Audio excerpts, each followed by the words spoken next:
Welcome back, Nick Lenz, Comic Corner, Classic / Non-Classic. This is episode number 996 and Doubleshot number 890. I have one Marvel trade, one DC trade. This Marvel trade is a really thick trade, and it's really big. This is Thor, God of Thunder, Volume 1, which collects the first 11 issues of this 25-issue ongoing series, written by Jason Aaron. Yeah, this is the start of his run for Thor, which ended just this year, after 7 years of writing the character. Yep. Now, the artwork for these issues, basically there's a couple different artists on here. Esad Rabek does pretty much all the issues on here. It's published in this trade, except for issue 6. 6 is done by Butch Goosh. Now, the guy himself, the cover artist, he also does the covers for all the issues in this trade. Now, the story for this one is this. Basically, that there's a guy known as Gore, the God Butcher, who was referenced in Original Sin. Yeah, that's him right there. And he's killing off gods for some reason. He doesn't like gods. So he's killing off a bunch of space gods. He doesn't kill any gods from any Earth mythology. He's basically killed a bunch of space gods.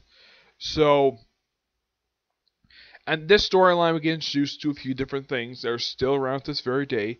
One of whom is King Thor, who's getting a mini-series soon.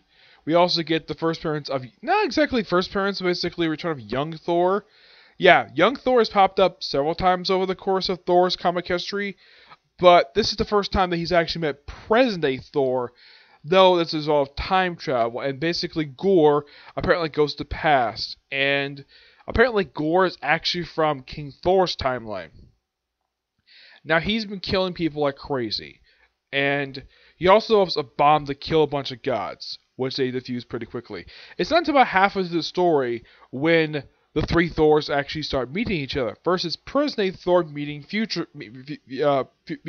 Thor, and then, of course, then meeting young Thor, who doesn't dress in the Jack Kirby attire. Yeah, a lot of people think that the young Thor will dress in the Jack Kirby attire. Not really, no. And the outfit that basically Thor wears in here is kind of similar to what he wears in the Avengers film. Yeah, I don't mind that he wears his outfit at all. No. I mean, the only change they made to his outfit, I mean, pretty much this is the same outfit he got back in 2012. Actually, it was 2008, I think it was. The only change they made to his attire was the fact they got rid of his sleeves. That's the only thing they changed about his attire, was they got rid of his sleeves. Now, King Thor's attire is hints about stuff to come. Basically, about Thor losing his arm, and Thor losing his eye. Yeah, he becomes pretty much like his father, basically losing his arm. Now, he does not get the Destroyer as part of his arm. Now, he loses his arm in Original Sin. You see, one thing about Jason you gotta love about his run is that he sets up stuff for later. The stuff he has for King Thor, that comes fruition. Basically, the whole thing of... Now, apparently in his timeline, he's the All-Father, and they renamed the Odin Force to Thor Force.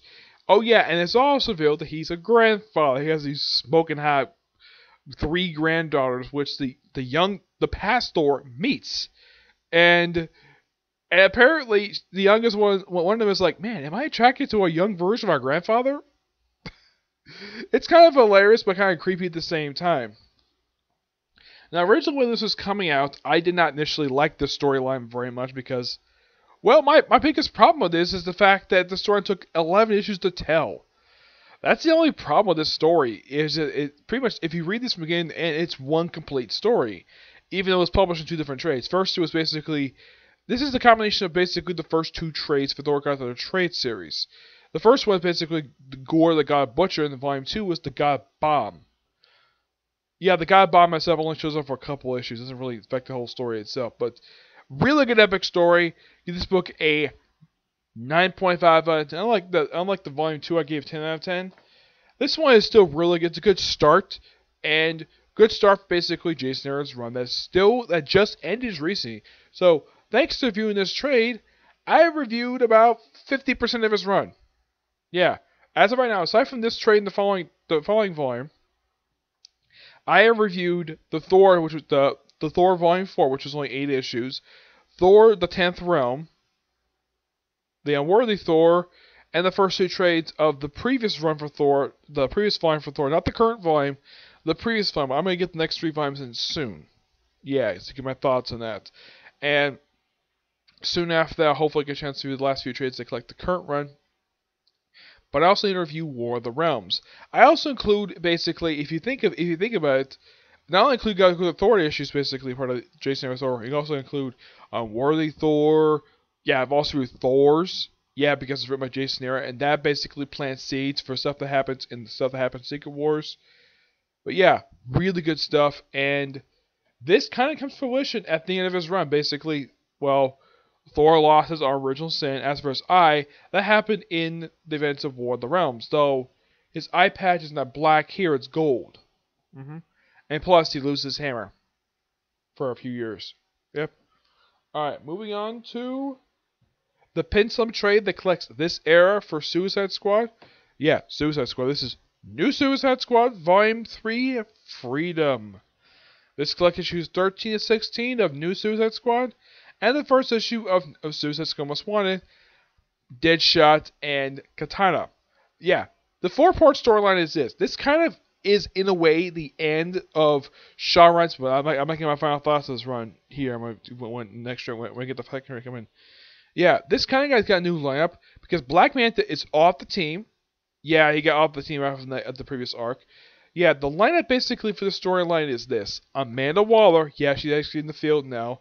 By the way, after that, she's basically back to basically running stuff behind the scenes. Deadshot, Captain Boomerang, Harley Quinn, and the Parasite. Yes, the Superman villain Parasite's in this series. Because why the heck not? Yep, and the whole purpose is basically is to find a way to take down Vic Sage. Which, yeah, thank you for trying to take him down because, yeah, this guy is so freaking stupid. Though they end one issue very awkwardly when they apparently they go off the radar, and apparently you see at the other one she presses the button to all the bombs for the Suicide Squad. And the next issue apparently they just did the editor realize that was a mistake and not change that particular thing in the trade because you actually in the trade you actually hear the click for a button. Yeah, if I were them, I would just take that out. But no, they kept it in. Because it's implied he just killed 4 people for no reason. Yeah, Vic Sage, also the real name of the question. This guy is not Vic Sage. This is some guy who claimed to be Vic Sage. Yeah, and of course, Waller makes a deal, and apparently, like, oh my gosh, it's like over-the-top conspiracy stuff in here. Like, oh yeah, we had this one group who rebuilt the Bel Air prison, and it's all by another group, was all by another group, another group, another group. I'm like, come on. It's so freaking stupid. Yeah, eventually they take him down, he goes to jail, and thank God we don't see this guy again, because he was really stupid, couldn't stand this guy at all. I mean, why the heck would Wall need a supervisor for? She is a supervisor of freaking Suicide Squad. She pretty much lost control of the entire team. The only thing she didn't have control of was the bombs and their necks. Which Vic Sage tried to get his hands on that particular authority. Turned down. The guy's freaking paranoid. Look out for the end of the storyline. He's captured and thrown in jail. He's never seen again. Thank God for that. Now, as for the whole thing with Deadshot and Katana, Deadshot one I've already covered in the Suicide Squad Most Wanted Deadshot graphic now, which collects the entire storyline. The Katana one is the start of her run, which takes on freaking Cobra. Yep. Now, the Suicide Squad issues, New Suicide Squad, that's done by Sean Ryan. Of course, Brian Bucciolato does the Deadshot issue, New Suicide Squad, and Mike W. Bird does, well, Katana. The arc is by Philippe Barones, Victor Badovic, Richard Fiend, and Des Neves. Yeah. The cover is done by Juan Ferrer. Yeah. Now, despite the fact this could be the end of Sean Ryan's one, it kind of is. But he comes back 6 issues later to do the final issue of the series before Rob Williams takes over because Tim still takes over for about 5 issues for some reason. I don't know why. But he does. It's particularly quite weird when it comes to this for the series, okay? So, I would give this book roughly a 9 out of 10. This is kind of almost the end of New Suicide Squad for the New 52 era. There's still one more trade left, and it's coming in. You get my thoughts on that soon. Okay, so that's it for this particular review. I do plan to do more videos today. I still want to review Case Closed, and I'm also going to do more Blue Exorcist reviews today.